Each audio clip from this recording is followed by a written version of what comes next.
The story goes that the oyster plate was first used in the Victorian era, in the first part of 19th century, when oysters on the half shell first became a popular delicacy.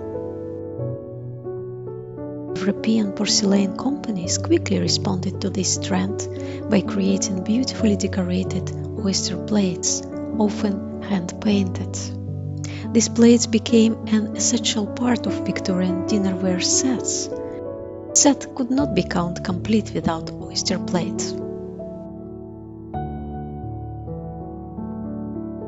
Silverware manufacturers joined too, designing oyster forks with 2 or 3 prongs for easier consumption of oysters. Serving oysters was a display of wealth and hospitality.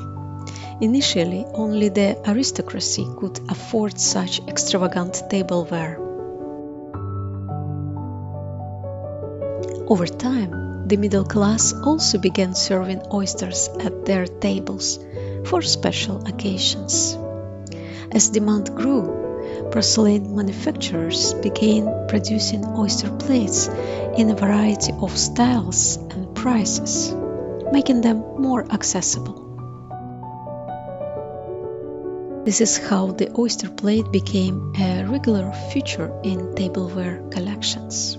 Over the years, oyster plates were crafted from various materials, including ceramic, pewter, sterling silver, and glass.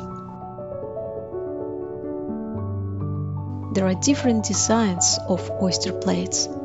Some have deep wells for serving oysters on ice. Others are designed with shallower wells. The arrangement of wells on the plates can also be different, but the most common design includes 6 wells for oyster shells and a central well for lemon or sauce. The oyster plate we are packing today have this classic design.